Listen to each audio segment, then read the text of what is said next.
بسم اللہ الرحمن الرحیم۔ السلام علیکم۔ اس ویڈیو میں ہم کتاب احیاء العلوم جلد نمبر 3 بک نمبر 3 کو آگے کنٹینیو کریں گے۔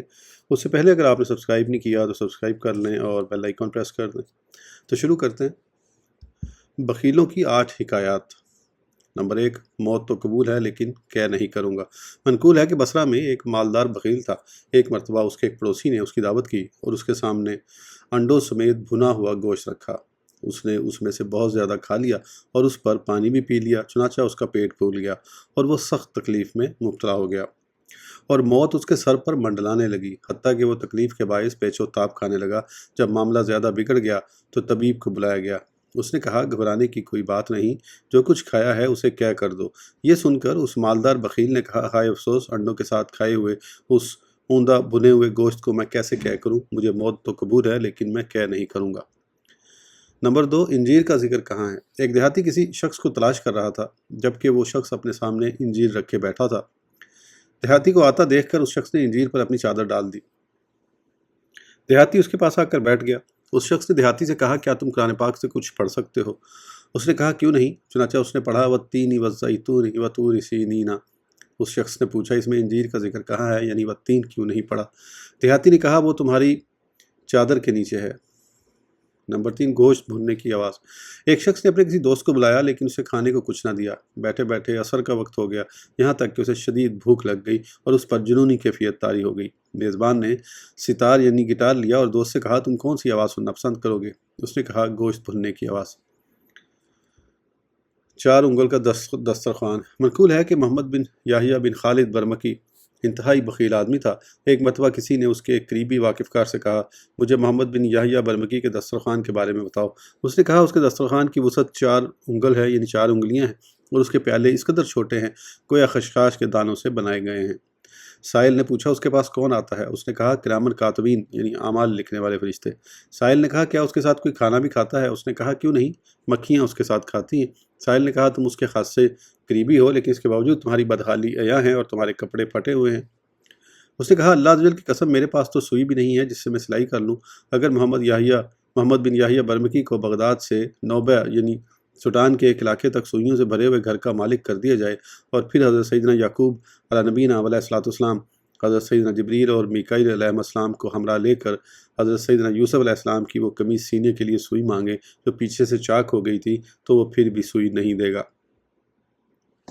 نمبر 5، ایک سرے میں کئی مزے۔ منقول ہے کہ مروان بن ابی حفصہ بخل کی وجہ سے گوشت نہیں کھاتا تھا، اور جب اس کا گوشت کھانے کو جی چاہتا تو وہ اپنے غلام کو بازار بھیج کر سری منگواتا اور اسے کھا لیتا۔ اس سے کہا گیا، ہم تمہیں سردی گرمی میں سری کھاتا ہوا ہی دیکھتے ہیں، آخر اس کی کیا وجہ ہے؟ مروان نے کہا، اس کی وجہ یہ ہے کہ مجھے اس کی قیمت معلوم ہے، لہذا میں غلام کی خیانت سے محفوظ رہتا ہوں اور وہ مجھے دھوکہ نہیں دے سکتا، اور یہ ایسا گوشت ہے کہ غلام اسے پکاتے وقت اس میں سے کھا نہیں سکتا، کیونکہ اگر وہ اس کی آنکھ، کان یا چہرے میں سے کھائے گا تو مجھے اس کا علم ہو جائے گا۔ پھر یہ کہ اس میں سے مجھے مختلف ذائقے حاصل ہوتے ہیں، آنکھ کا مزہ الگ ہے، کان کا ذائقہ جدا ہے، زبان کی لذت مختلف ہے، اس کی گدی اور دماغ کے ذائقے بھی جدا جدا ہیں، اور میں اس کے پکانے کی مشقت سے بھی چھٹکارے میں رہتا ہوں، تو اس میں بیک وقت میرے لیے کئی آسانیاں ہیں۔ نمبر 6، 4 دانگ۔ ایک دفعہ مروان بن ابی حفصہ خلیفہ مہدی کے پاس جانے لگا تو اس کے گھر کی ایک عورت نے کہا، اگر خلیفہ نے آپ کو انعام دیا تو آپ مجھے کیا دیں گے؟ اس نے کہا، اگر مجھے 1 لاکھ ملے تو تجھے 1 درم دوں گا۔ چنانچہ اسے 60,000 درم ملے تو اس نے اسے 4 دانگ دیے۔ 1 دانگ درم کا 6واں حصہ ہوتا ہے۔ 1 دانگ کا نقصان۔ ایک مرتبہ مروان بن ابی حفصہ نے 1 درم کا گوشت خریدا۔ اتفاق سے اسی دن اس کے دوست نے اس کی دعوت کر دی، تو اس نے گوشت قصاب کو واپس کر دیا اور 1 دانگ کا نقصان اٹھایا اور کہنے لگا، مجھے فضول خرچی پسند نہیں ہے۔ وعدے کا پکا بخیل۔ حضرت سیدنا امام اعمش رحمۃ اللہ علیہ کا ایک پڑوسی تھا جو آپ کو برابر اپنے گھر آنے کی دعوت دیتا اور کہتا، اگر آپ میرے گھر تشریف لائیں تو میں آپ کو نمک کے ساتھ روٹی پیش کروں گا، لیکن حضرت سیدنا امام اعمش رحمۃ اللہ علیہ ہمیشہ معذرت کر لیتے۔ آخر ایک دن اس نے آپ کو پیشکش کی تو اتفاق سے اس وقت آپ کو بھوک بھی لگی ہوئی تھی۔ آپ نے اس کی دعوت قبول کر لی۔ جب آپ اس کے گھر میں داخل ہوئے تو اس نے روٹی کا ایک ٹکڑا اور نمک پیش کیا۔ اتنے میں ایک سائل آ گیا تو میزبان نے کہا، معاف کرو۔ اس نے پھر سوال کیا تو میزبان نے پھر کہا، معاف کرو۔ جب تیسری مرتبہ سوال کیا تو میزبان نے کہا، جاتے ہو یا ڈنڈا لے کر آؤں؟ حضرت سیدنا امام اعمش رحمۃ اللہ علیہ نے یہ دیکھ کر سائل کو آواز دی، بھائی چلے جاؤ، میں نے اس شخص سے زیادہ کسی کو وعدے کا پابند نہیں دیکھا۔ یہ ایک مدت سے مجھے روٹی کے ٹکڑے اور نمک کی دعوت دیتا رہا، بخدا اس نے اس میں ذرہ بھر اضافہ نہیں کیا۔ 8ویں فصل، ایثار اور اس کی فضیلت۔ سخاوت اور بخل کے بہت سے درجات ہیں۔ سخاوت میں سب سے اعلیٰ درجہ ایثار ہے، جس کا معنی یہ ہے کہ اپنی ضرورت کا مال دوسرے پر خرچ کر دینا، جبکہ ضرورت یا ضرورت سے زائد مال خرچ کرنا مطلق سخاوت کہلاتا ہے، اور حاجت کے باوجود خرچ کرنا انتہائی دشوار عمل ہے۔ لہذا سخاوت کی انتہا یہ ہے کہ آدمی حاجت کے باوجود دوسروں پر سخاوت کرے، اور بخل کی انتہا یہ ہے کہ ضرورت کے باوجود انسان اپنے پر بھی خرچ نہ کرے۔ کتنے ہی بخیل ایسے ہیں کہ وہ مال روک کر رکھتے ہیں، بیمار ہوتے ہیں تو دوائی نہیں لیتے، کسی چیز کی خواہش ہوتی ہے تو صرف اس لیے اسے پورا نہیں کرتے کہ پیسہ خرچ کرنا پڑے گا، لہذا بخل سے کام لیتے ہیں، اور اگر وہی چیز انہیں مفت میں مل جائے تو ضرور کھا لیتے ہیں۔ ایک طرف بخیل ہے جو حاجت کے باوجود اپنے اوپر خرچ نہیں کرتا، اور دوسری طرف وہ شخص ہے جو حاجت مند ہونے کے باوجود بھی دوسرے کو اپنے پر ترجیح دیتا ہے۔ تو دیکھیے دونوں میں کتنا فرق ہے۔ یقیناً اچھے اخلاق اللہ عز و جل کا عطیہ ہیں، وہ جسے چاہتا ہے عطا فرماتا ہے۔ سخاوت میں ایثار سے بڑھ کر کوئی درجہ نہیں ہے، اسی لیے اللہ عز و جل نے صحابہ کرام علیہم رضوان کی تعریف کرتے ہوئے ارشاد فرمایا وَيُؤْثِرُونَ عَلَىٰ أَنفُسِهِمْ وَلَوْ كَانَ بِهِمْ خَصَاصَةٌ، سورہ الحشر ترجمہ، اور اپنی جانوں پر ان کو ترجیح دیتے ہیں اگرچہ انہیں شدید محتاجی ہو۔ حضور صلی اللہ تعالیٰ علیہ وسلم نے ارشاد فرمایا ایُّم امرئ اشتہا شہوۃ فرد شہوتہ وأثار علی نفسہ غفر لہ، یعنی جو شخص کسی چیز کی خواہش کرے اور پھر اپنی خواہش کو ترک کر دے اور دوسرے کو اپنے پر ترجیح دے تو اللہ عز و جل اس کی مغفرت فرما دیتا ہے۔ ام المومنین سیدتنا عائشہ صدیقہ رضی اللہ تعالیٰ عنہ فرماتی ہیں رسول خدا صلی اللہ تعالیٰ علیہ وسلم نے اپنے وصال ظاہری تک کبھی متواتر 3 دن تک سیر ہو کر کھانا نہیں کھایا۔ اگر ہم چاہتے تو سیر ہو کر کھا سکتے تھے، لیکن ہم دوسروں کو خود پر ترجیح دیتے۔ رسول اکرم صلی اللہ تعالیٰ علیہ وسلم کے یہاں ایک مہمان آیا۔ گھر میں اس وقت مہمان کی ضیافت کے لیے کچھ موجود نہ تھا۔ اسی دوران ایک انصاری آئے اور مہمان کو اپنے ساتھ گھر لے گئے۔ مہمان کے سامنے کھانا رکھ کر بیوی کو چراغ بجھانے کا حکم دے دیا۔ خود کھانے کی طرف ہاتھ بڑھاتے رہے گویا کھا رہے ہوں، حالانکہ کھا نہیں رہے تھے، یہاں تک کہ مہمان سیر ہو گیا۔ جب صبح ہوئی تو حضور صلی اللہ تعالیٰ علیہ وآلہ وسلم نے ارشاد فرمایا تمہاری رات کی مہمان نوازی اللہ عز و جل کو بہت پسند آئی ہے، اور اللہ عز و جل نے یہ آیت مبارکہ نازل فرمائی وَيُؤْثِرُونَ عَلَىٰ أَنفُسِهِمْ وَلَوْ كَانَ بِهِمْ خَصَاصَةٌ، سورہ الحشر ترجمہ، اور اپنی جانوں پر ان کو ترجیح دیتے ہیں اگرچہ انہیں شدید محتاجی ہو۔ سخاوت اللہ عز و جل کے اخلاق میں سے ایک خلق ہے، اور ایثار سخاوت کا سب سے اعلیٰ درجہ ہے، اور رسول اکرم صلی اللہ تعالیٰ علیہ وسلم کی عادت مبارکہ بھی ہے، حتیٰ کہ اللہ عز و جل نے آپ کے خلق کو عظیم فرمایا۔ چنانچہ ارشاد باری تعالیٰ ہے وَإِنَّكَ لَعَلَىٰ خُلُقٍ عَظِيمٍ، سورہ القلم ترجمہ، اور بے شک تمہاری خوبو بڑی شان کی ہے۔ حضرت سیدنا سہل بن عبداللہ تستری علیہ رحمہ فرماتے ہیں ایک مرتبہ حضرت سیدنا موسیٰ کلیم اللہ علیہ نبینا علیہ السلام نے عرض کی اے میرے رب، مجھے حضرت سیدنا محمد مصطفیٰ صلی اللہ تعالیٰ علیہ وآلہ وسلم اور آپ کی امت کے بعض درجات دکھا۔ اللہ عز و جل نے ارشاد فرمایا اے موسیٰ، آپ اس کی تاب تو نہیں لا سکتے، مگر میں آپ کو ان کے منازل میں سے ایک عظیم و جلیل منزل دکھاتا ہوں، جس کے ذریعے میں نے اپنے محبوب کو آپ پر اور تمام مخلوق پر فضیلت دی ہے۔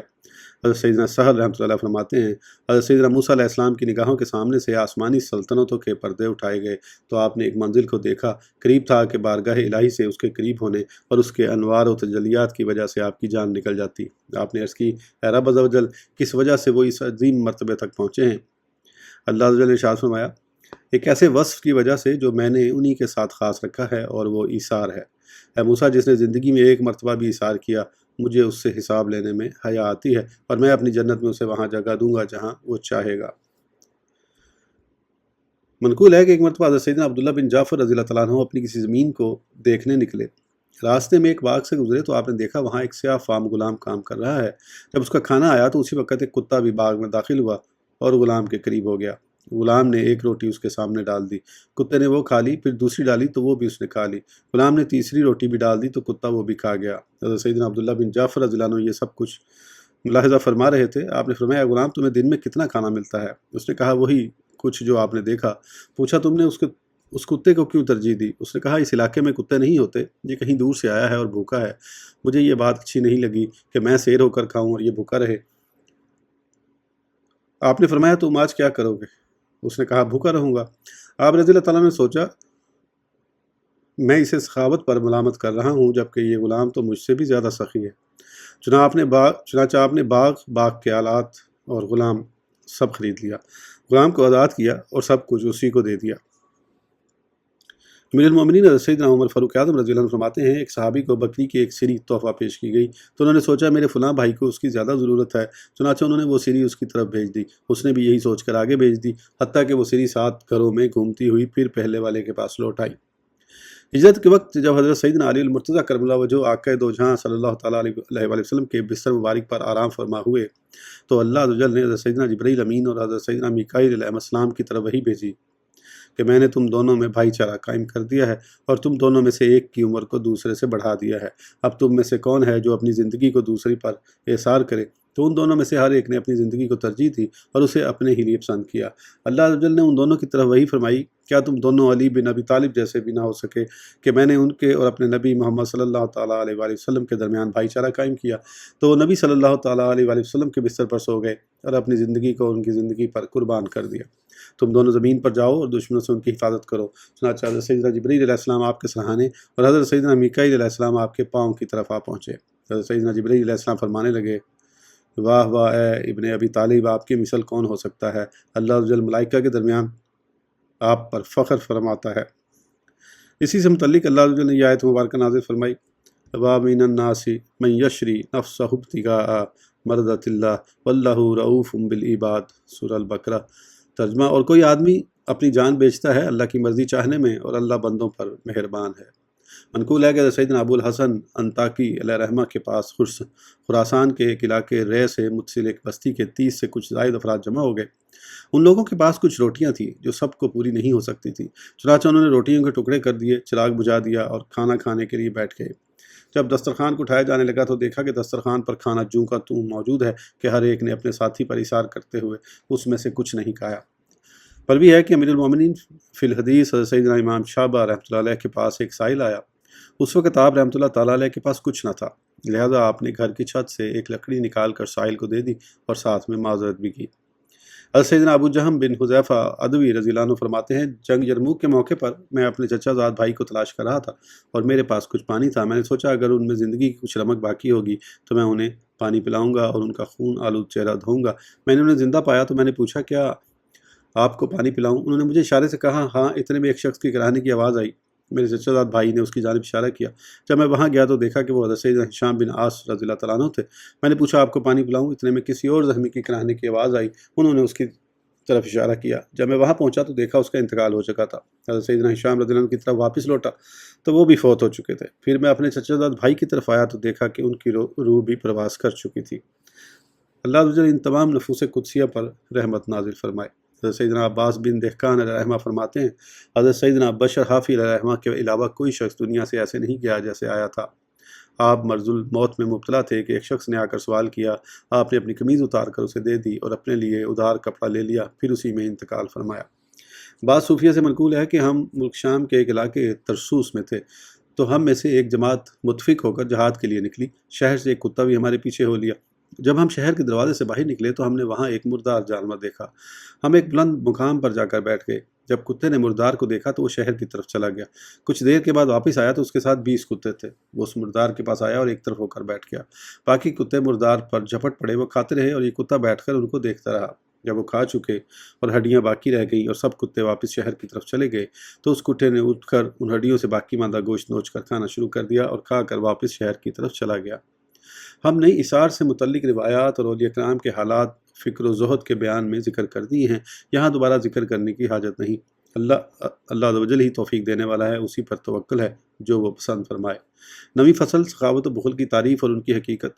دلائل شرعیہ سے یہ بات ثابت ہو چکی ہے کہ بخل ہلاکت میں ڈالنے والے امور میں سے ہے، لیکن سوال یہ پیدا ہوتا ہے کہ بخل کی تعریف کیا ہے اور کس عمل سے آدمی بخیل ہوتا ہے، کیونکہ کوئی شخص بھی ایسا نہیں جو اپنے آپ کو سخی نہ سمجھتا ہو، حالانکہ بعض اوقات دوسرے کی نظر میں بخیل ہوتا ہے۔ ایک شخص کے عمل کے بارے میں لوگوں کے خیالات مختلف ہو سکتے ہیں، کیونکہ اس کے فعل کو بخل سے تعبیر کرے گا تو کوئی اس کے فعل کو بخل نہیں سمجھے گا۔